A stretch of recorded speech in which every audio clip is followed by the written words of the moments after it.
Hey, what's up, guys? Little man with a big opinion here.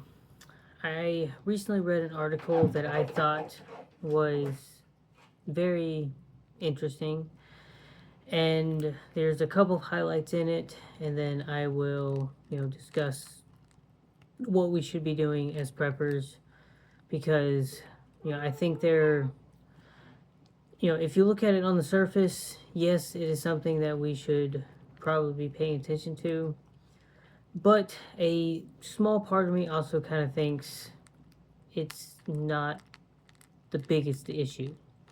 So, let me know your thoughts in the comment section down below. Um, on the surface, you read the article and it says that the Danish are increasing their military spending by 70%, which is a massive number from a percentage standpoint. When you look at the dollar amount going from 2.4 billion to 3.2 billion, you kind of go, okay, well, that's a significant increase, money wise for us average everyday people.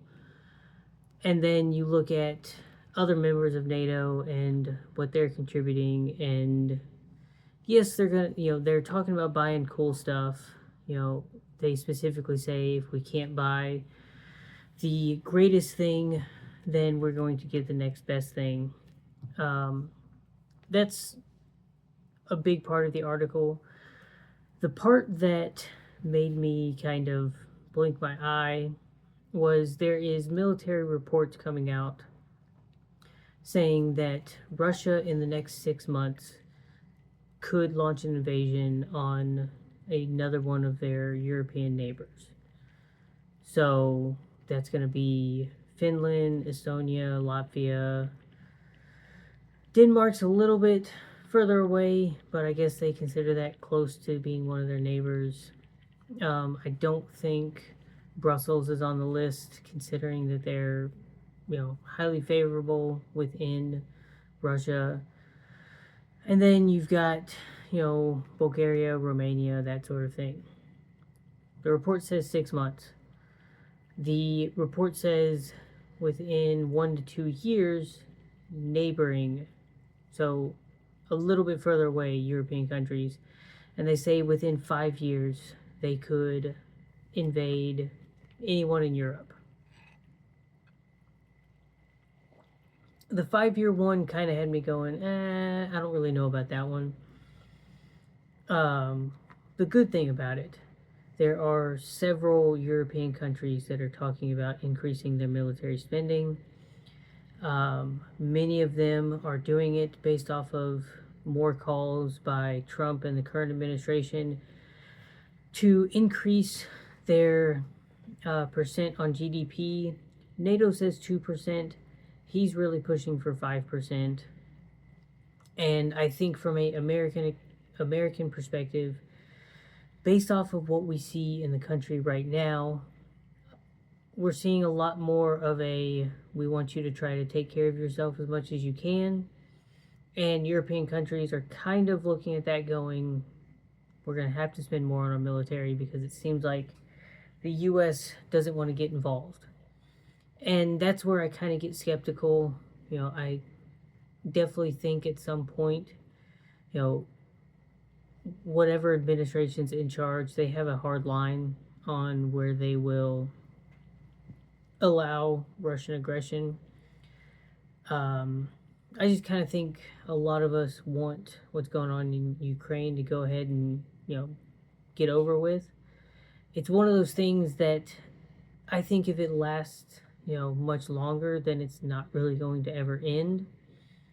And, the quickest way to deal with that is Ukraine sacrifices roughly the 20% of their country that they've lost. And they spend the rest of the time rebuilding, working on new alliances so that nothing worse can happen in the future. Ukraine probably doesn't like that idea, but I think that's their best case scenario to move on, move forward. And we'll just have to see what happens in the future on if there's going to be getting any of that back through negotiations or, fighting. If it gets prolonged much longer, unless there's a major increase from the rest of the West, then it's just going to drag on. And in my thought process as a history teacher, kind of turn into a situation like Vietnam, where if it drags on much longer, we might not see 20% of Ukraine gone. We're going to see 30, 40, half of it gone. And, they're pushed into, more of the useless parts of the country based off of, minerals and infrastructure and the things that they already have in place. But that's just my thought process on that. Europe is doing this because they don't see the current administration really wanting to get involved in foreign conflict. And I can kind of agree with that because even on the non-military side of things, there's a massive pullback, especially from things like USAID, and just whether you agree with it or not, this is the first time in my lifetime that I've really seen a strong effort on trying to cut our spending. So I think the US does have a spending problem, and we need to figure out where we can cut spending. I also kind of think that we should increase taxes in certain areas so that we can kind of get back on track on having a balanced budget. We are one of the countries that has the lowest amount of taxes going out. So it's one of those things where, at some point, there's lots of, cutting of programs, but there's also tax cuts coming. So we should come up with some sort of, happy medium. And I'm not a politician, but I look at a lot of this from a prepping standpoint. My GDP is pretty much set on the income that I have, and it will only increase once my spouse starts working. And if we treated it like the federal government, I've got a really big percentage that goes into, healthcare. I've got a really big, portion that goes into, our agriculture side of things and our infrastructure side of things. But I think my defense budget is higher than 2% of my income. I'm pretty sure I'm spending more than $100 a month, which I don't even know the exact percentages. But I do see some sort of, larger conflict in our future. That's why I'm doing all of the prepping stuff. That's why, we set a time frame on September to have chickens, and we were going to buy them as baby chicks, and we would start having eggs by January of 2026. We've already upped that timeline massively. We're planning on August having full-grown chicks that are producing eggs, and that's because we have a co-worker that is going to put in the work to make it to where we have laying hens. I was planning on building a chicken coop in July, and that's been pushed up to my spring break, which is in 2 weeks. So look for that video. I've mostly planned out the whole thing, and the chickens should pay for themselves in less than a year. And the, security that I have, the insurance that comes with them, is going to pay dividends for years and years and years. If other countries are planning on spending this kind of money to fortify themselves, I think as preppers we should be doing the same. If you are like me and, I make a whole spreadsheet. I know exactly how much I make each month because it's the same amount, plus or minus a few dollars based on plasma. All my expenses come out.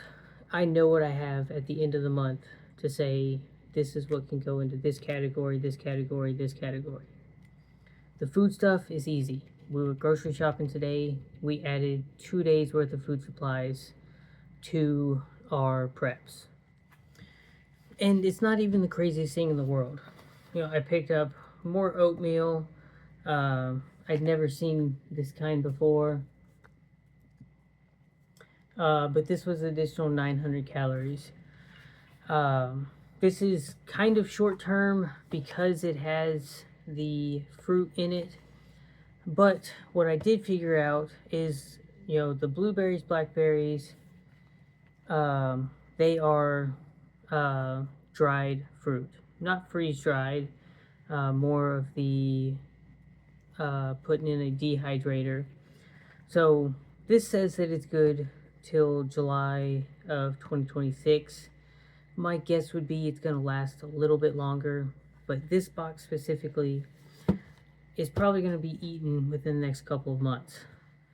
But I have on rotation lots of different oatmeal types that they add fruit to it, and that's adding about half a day's worth of stuff.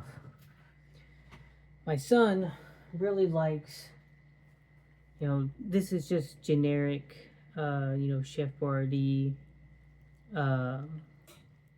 basically a pasta, and this has roughly a 2-year shelf life. He really likes this right now, so we picked up about 10 cans of it. And when we buy groceries next week, whatever the amount that we eat, we're going to replace. So calorie wise, there's a ton of sodium in it, but they're good hearty meals and they have a decent shelf life. That is one of the things that I'm really pushing this year, is increasing the amount of food that we have and the amount of food that we enjoy.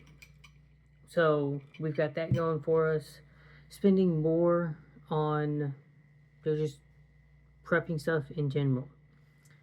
And, being a lot more hyper vigilant with the news stuff that I see. Every day at work, I've got a 45-minute conference. I dedicate 5 minutes of my time scrolling through the news articles, making sure there's nothing, crazy going on, whether it's locally or at the state level. And then I pay attention to stuff going on at the world level. And, that's partially because, the administration that just came in said, we want this war in Ukraine to end fairly quickly. And there are definitely pieces moving in that direction. I don't think that current conflict is going to affect us, much in any way.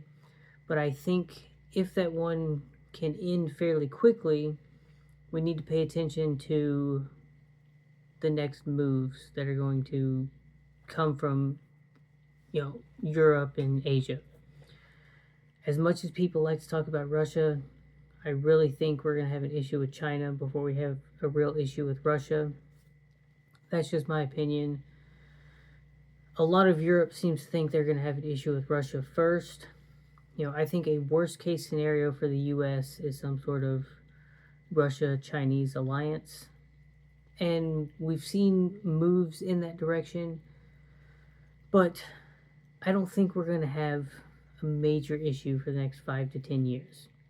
And that's kind of the time frame that I go off of, trying to be as best prepared as I can. In that 5-year time period, if things stick the way that they're sticking, then we should be in a closer place, self-reliance wise, have some sort of backup electrical, more livestock to provide food for us, and a larger stockpile of supplies. That way we have that safety net to try to figure out how we're going to deal with stuff until we can, be more self-sufficient. All that being said, what are your thoughts on, this development with Europe? Should more of the countries in Europe be focused on, increasing their defense budgets? Is this going to affect you in any way as a prepper? Is there other things that I'm, missing out on? When I saw one article, I read the whole thing. It's not super alarming, but if other people, I would say that their military intelligence probably has more people working on this than I do. So, is it more of an issue than I think it is? If so, let me know down below. But that being said, subscribe to the channel if you enjoy these videos, share it with a friend or family member, and like the video if you enjoy the video. And with that, catch you in the next one.